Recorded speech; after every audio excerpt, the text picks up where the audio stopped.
Bienvenido a Lectura Bíblica en un año. Gracias por continuar con nosotros. Y felicidades. Nos aproximamos a la mitad de nuestro objetivo. Al de firme propósito guardarás en perfecta paz, porque en ti confío. Libro de Isaías. Capítulo 26, versículo 3.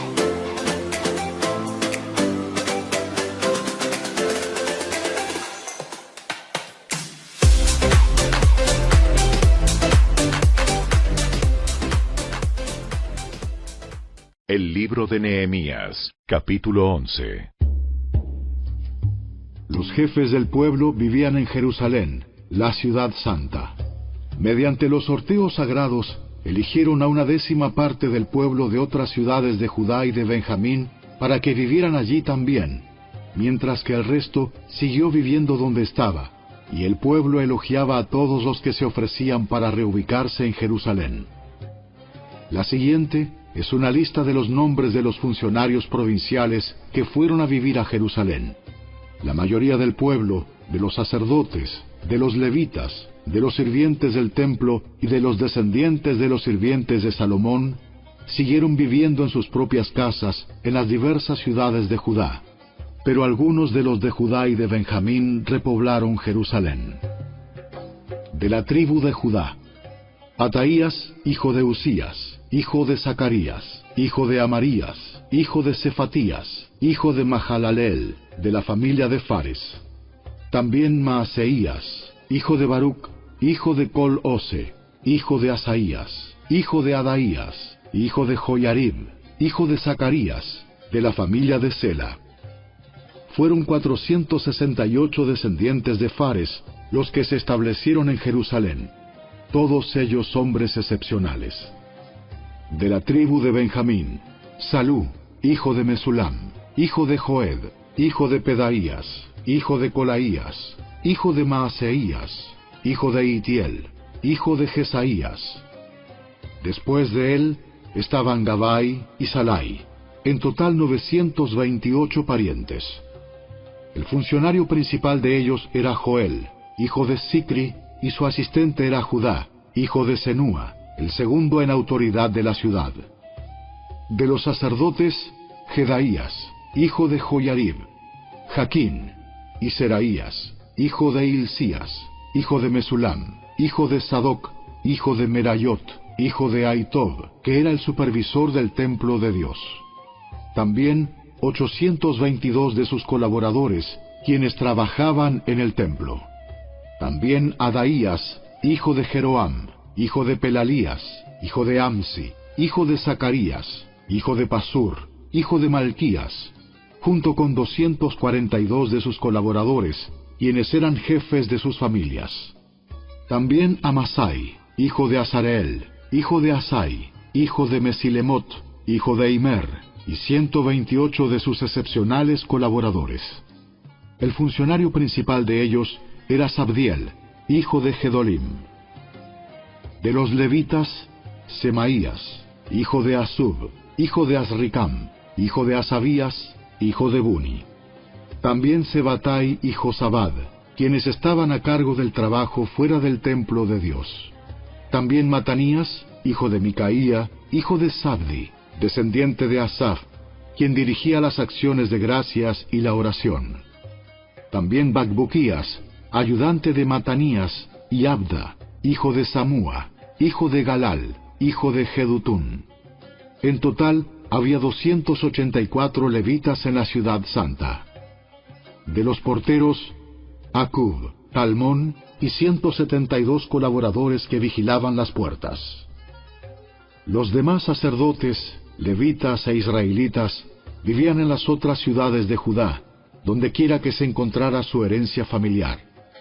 Sin embargo, todos los sirvientes del templo, bajo la dirección de Sia y Gispa, se establecieron en la colina de Ofel. El funcionario principal de los levitas en Jerusalén era Uzi, hijo de Bani, hijo de Asabías, hijo de Matanías, hijo de Micaía, descendiente de Asaf. Los integrantes de la familia de Asaf eran los cantores en el templo de Dios. Las responsabilidades diarias de los cantores se llevaban a cabo según los términos establecidos por un mandato real. Petaías, hijo de Mesesabeel, descendiente de Sera, hijo de Judá, era el consejero real en todos los asuntos de la administración pública. En cuanto a las aldeas vecinas con sus campos abiertos, parte de la gente de Judá vivía en Kiriat Arba y sus asentamientos, en Dibón y sus asentamientos, y en Jecabseel y sus aldeas.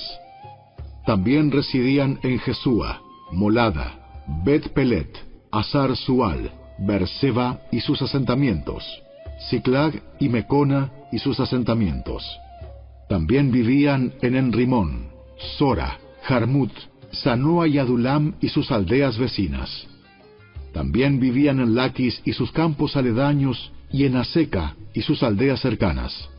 De manera que el pueblo de Judá vivía desde Berseba en el sur hasta el valle de Hinom.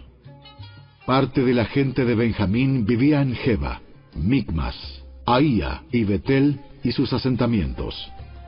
También vivían en Anatot, Nob, Ananías, Azor, Ramá, Gitaim, Adid, Seboim, Nebalat, Lod, Ono y el valle de los artesanos. Algunos de los levitas que residían en Judá fueron enviados a vivir con la tribu de Benjamín.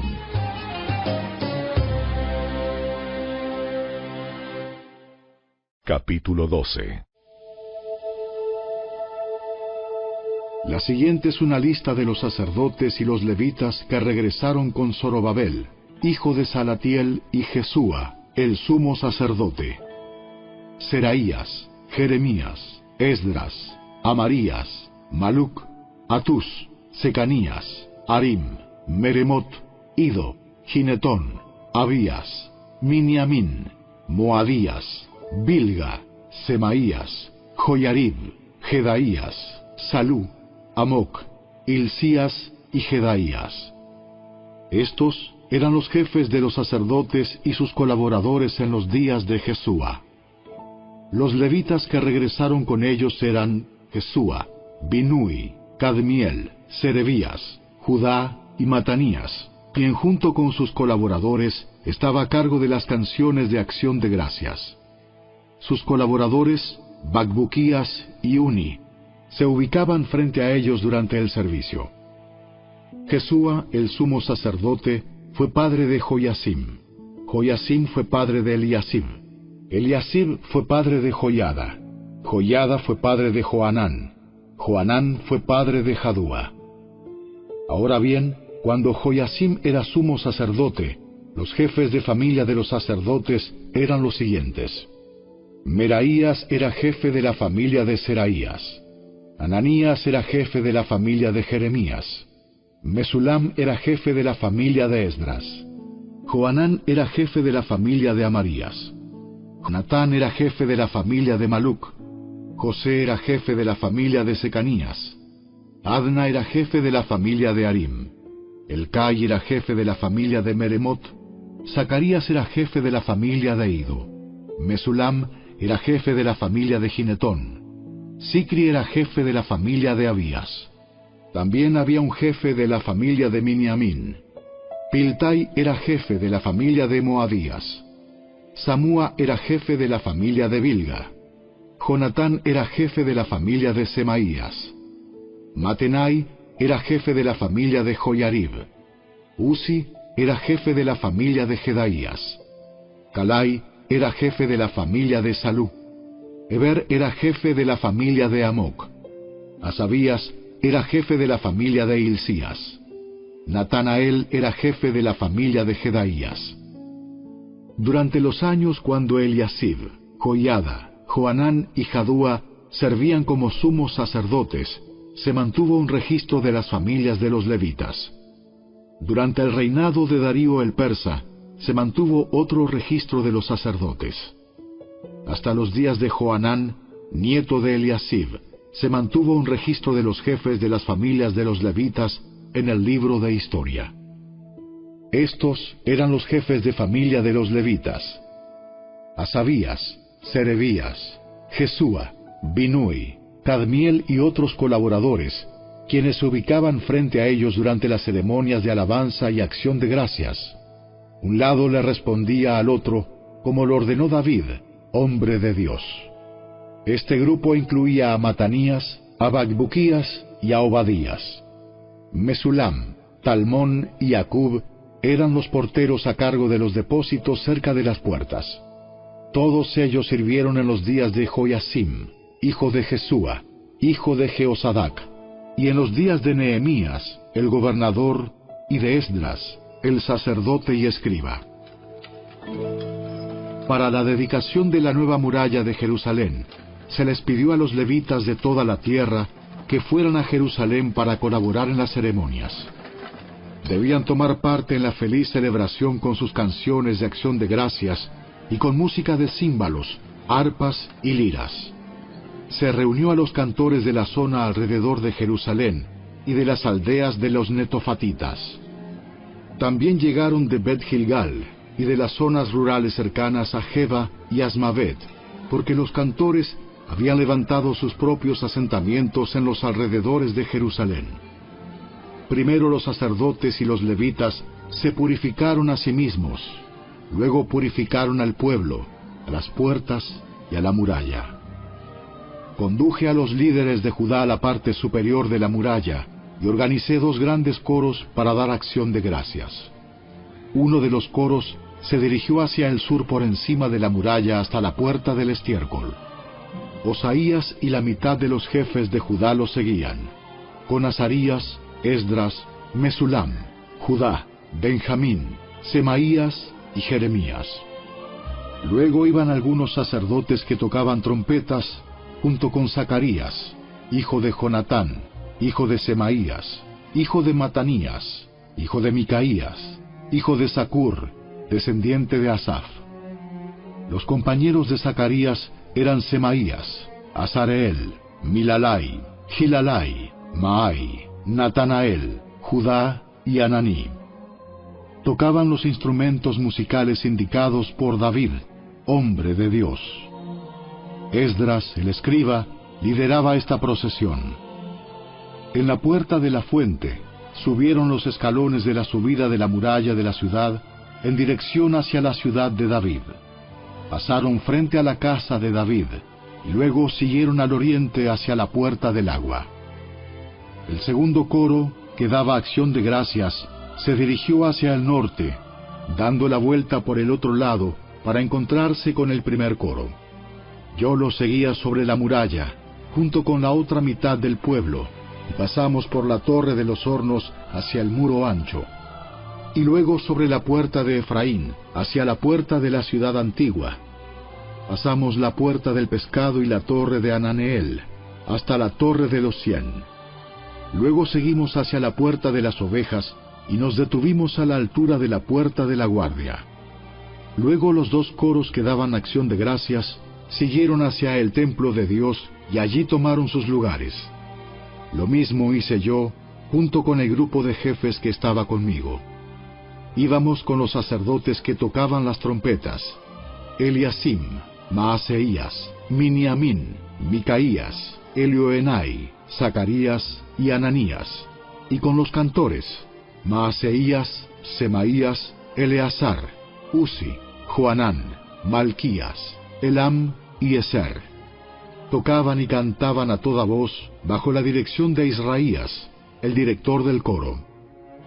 Se ofrecieron muchos sacrificios durante aquel día de gozo, porque Dios había dado al pueblo razón de alegrarse. También las mujeres y los niños participaron en la celebración, y la alegría del pueblo de Jerusalén podía oírse a gran distancia. Ese día se designaron hombres para que se encargaran de los depósitos para las ofrendas, la primera parte de la cosecha y los diezmos. Eran responsables de recolectar de los campos fuera de las ciudades las porciones especificadas por la ley para los sacerdotes y los levitas, pues todo el pueblo de Judá se complacía en los sacerdotes y los levitas y en el trabajo que prestaban. Ellos, junto con los cantores y los porteros, llevaban a cabo el servicio para su Dios y el servicio de purificación, como lo habían ordenado David y su hijo Salomón.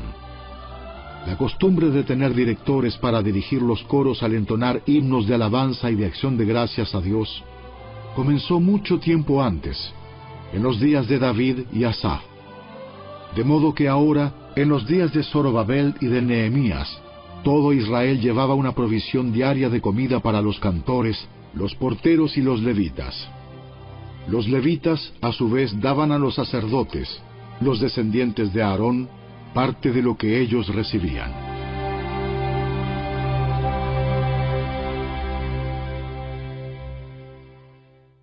Capítulo 13. Ese mismo día, mientras se leía al pueblo el libro de Moisés, se encontró el pasaje que dice que jamás se debe admitir a un amonita o a un moabita en la asamblea de Dios, porque ellos se habían negado a darles comida y agua a los israelitas en el desierto. Por el contrario, contrataron a Balaam para que los maldijera, aunque nuestro Dios convirtió la maldición en bendición. Cuando se leyó este pasaje de la ley, inmediatamente se excluyó de la asamblea a todos los que tenían ascendencia extranjera. Antes de esto, el sacerdote Eliasib, quien había sido designado para supervisar los depósitos del templo de nuestro Dios, y quien también era pariente de Tobías, había rediseñado un gran depósito y lo había puesto a disposición de Tobías. Anteriormente usaban el cuarto para almacenar ofrendas de grano, incienso, diversos utensilios para el templo, diezmos de granos, de vino nuevo, de aceite de oliva, destinados a los levitas, a los cantores y a los porteros, y también las ofrendas para los sacerdotes. En esa época yo no estaba en Jerusalén, porque había ido a presentarme ante Artajerjes, rey de Babilonia, en el año 32 de su reinado, aunque más tarde le pedí permiso para regresar. Cuando regresé a Jerusalén, me enteré del acto perverso de Eliasib de proporcionarle a Tobías una habitación en los atrios del templo de Dios. Me disgusté mucho y saqué del cuarto todas las pertenencias de Tobías. Luego exigí que purificaran las habitaciones y volví a colocar los utensilios para el templo de Dios, las ofrendas de grano y el incienso. También descubrí que no se les había entregado a los levitas las porciones de comida que les correspondían, de manera que todos ellos y los cantores que debían dirigir los servicios de adoración habían regresado a trabajar en los campos. Inmediatamente enfrenté a los dirigentes y les pregunté: ¿por qué ha sido descuidado el templo de Dios? Luego pedí a todos los levitas que regresaran y los reintegré para que cumplieran con sus obligaciones. Entonces, una vez más, todo el pueblo de Judá comenzó a llevar sus diezmos de grano, de vino nuevo y de aceite de oliva a los depósitos del templo. Como supervisores de los depósitos, asigné al sacerdote Selemías, al escriba Sadoc y a Pedaías, uno de los levitas. Como ayudante de ellos, nombré a Anán, hijo de Zacur y nieto de Matanías.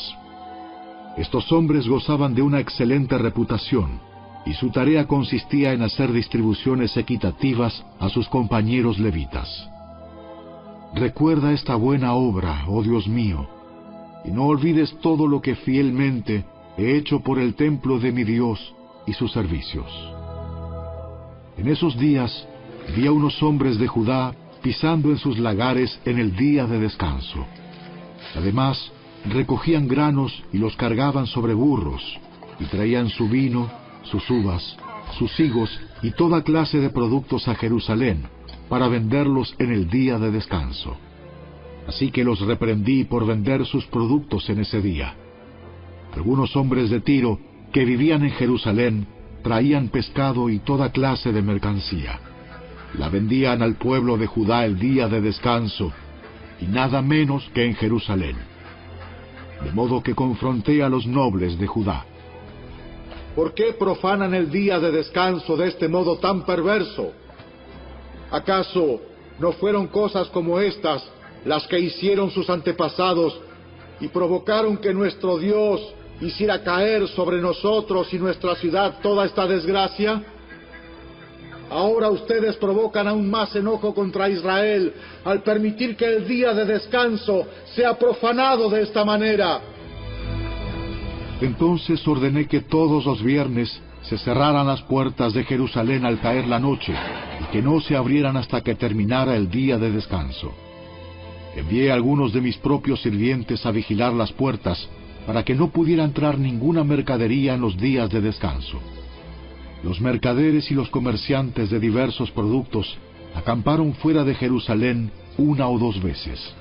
Pero yo les hablé duramente, diciendo: ¿qué pretenden, acampando aquí afuera alrededor de la muralla? Si lo hacen otra vez, los arrestaré. Esa fue la última vez que aparecieron en el día de descanso. Luego ordené a los levitas que se purificaran y vigilaran las puertas para preservar la santidad del día de descanso.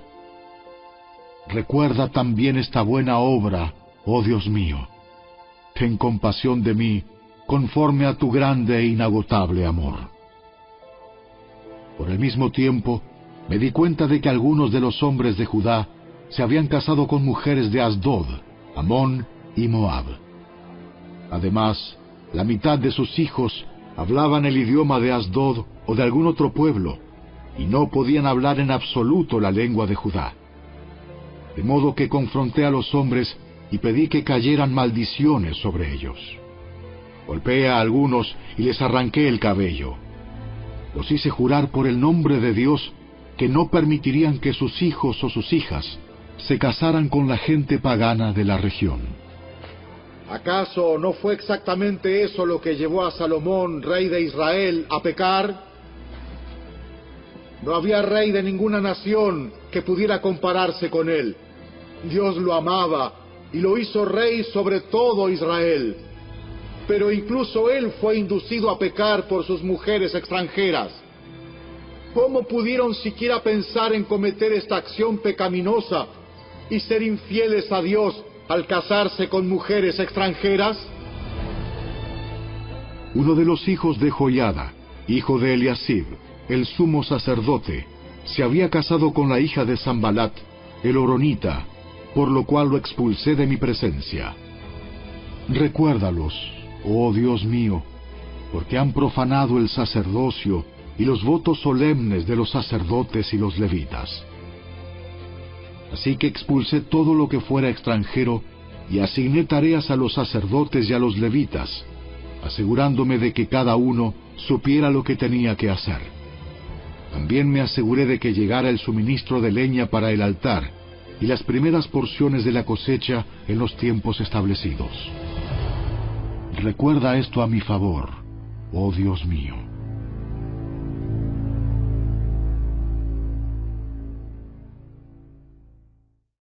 Los Hechos de los Apóstoles. Capítulo 5. Había cierto hombre llamado Ananías, quien junto con su esposa Safira vendió una propiedad, y llevó solo una parte del dinero a los apóstoles, pero afirmó que era la suma total de la venta. Con el consentimiento de su esposa, se quedó con el resto. Entonces Pedro le dijo: Ananías, ¿por qué has permitido que Satanás llenara tu corazón? Le mentiste al Espíritu Santo y te quedaste con una parte del dinero. La decisión de vender o no la propiedad fue tuya. Y después de venderla, el dinero también era tuyo para regalarlo o no. ¿Cómo pudiste hacer algo así? No nos mentiste a nosotros, sino a Dios. En cuanto Ananías oyó estas palabras, cayó al suelo y murió. Todos los que se enteraron de lo sucedido quedaron aterrados. Después, unos muchachos se levantaron, lo envolvieron en una sábana, lo sacaron y lo enterraron. Como 3 horas más tarde, entró su esposa sin saber lo que había pasado. Pedro le preguntó: ¿Fue este todo el dinero que tú y tu esposo recibieron por la venta de su terreno? Sí, ese fue el precio. ¿Cómo pudieron ustedes dos siquiera pensar en conspirar para poner a prueba el Espíritu del Señor de esta manera? Los jóvenes que enterraron a tu esposo están justo afuera de la puerta. Ellos también te sacarán cargando a ti. Al instante, ella cayó al suelo y murió. Cuando los jóvenes entraron y vieron que estaba muerta, la sacaron y la enterraron al lado de su esposo. Gran temor se apoderó de toda la iglesia y de todos los que oyeron lo que había sucedido. Los apóstoles hacían muchas señales milagrosas y maravillas entre la gente, y todos los creyentes se reunían con frecuencia en el templo, en el área conocida como el Pórtico de Salomón. Pero nadie más se atrevía a unirse a ellos, aunque toda la gente los tenía en alta estima. Sin embargo, cada vez más personas, multitudes de hombres y mujeres, creían y se acercaban al Señor. Como resultado del trabajo de los apóstoles, la gente sacaba a los enfermos a las calles en camas y camillas para que la sombra de Pedro cayera sobre algunos de ellos cuando él pasaba. Multitudes llegaban desde las aldeas que rodeaban a Jerusalén y llevaban a sus enfermos y a los que estaban poseídos por espíritus malignos, y todos eran sanados. El sumo sacerdote y sus funcionarios, que eran saduceos, se llenaron de envidia. Arrestaron a los apóstoles y los metieron en la cárcel pública. Pero un ángel del Señor llegó de noche, abrió las puertas de la cárcel y los sacó. Luego les dijo: Vayan al templo y denle a la gente este mensaje de vida. Así que al amanecer, los apóstoles entraron en el templo como se les había dicho, y comenzaron a enseñar de inmediato.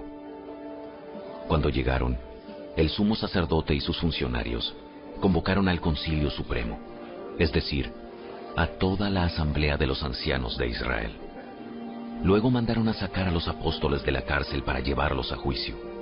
Pero cuando los guardias del templo llegaron a la cárcel, los hombres ya no estaban. Entonces regresaron al concilio y dieron el siguiente informe.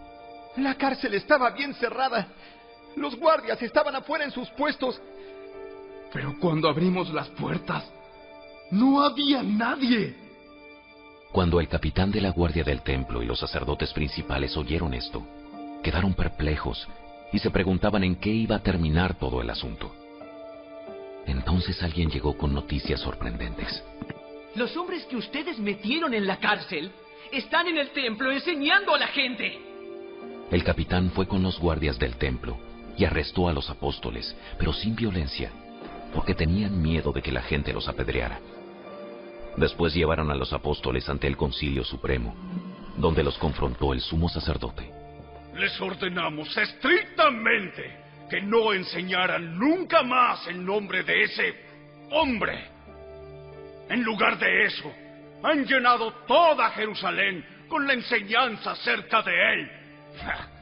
Y quieren hacernos responsables de su muerte. Pero Pedro y los apóstoles respondieron: Nosotros tenemos que obedecer a Dios antes que a cualquier autoridad humana. El Dios de nuestros antepasados levantó a Jesús de los muertos después de que ustedes lo mataron colgándolo en una cruz.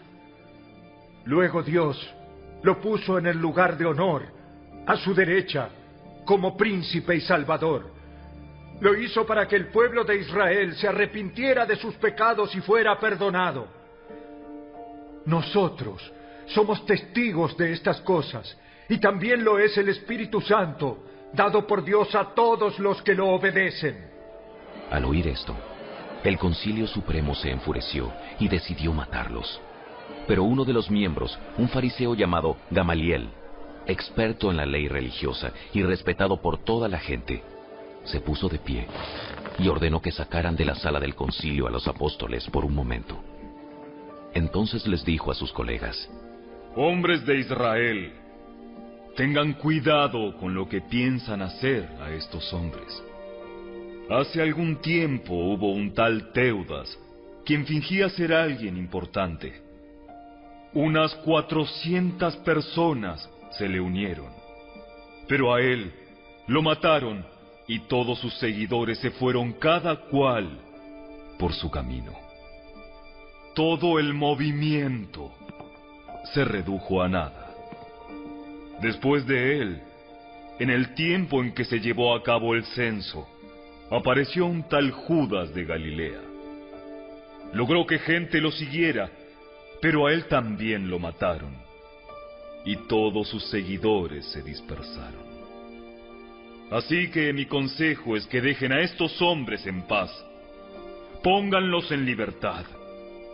Si ellos están planeando y actuando solo por su propia cuenta, pronto su movimiento caerá. Pero si es Dios, les será imposible detenerlos.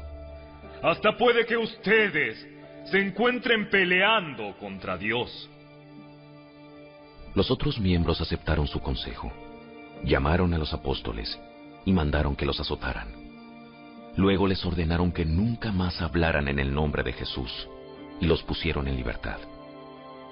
Los apóstoles salieron del Concilio Supremo con alegría, porque Dios los había considerado dignos de sufrir deshonra por el nombre de Jesús.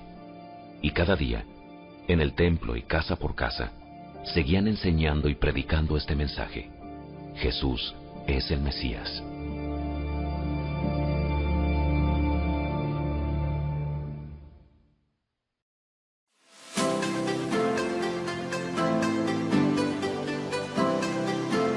Tus manos me hicieron y me formaron.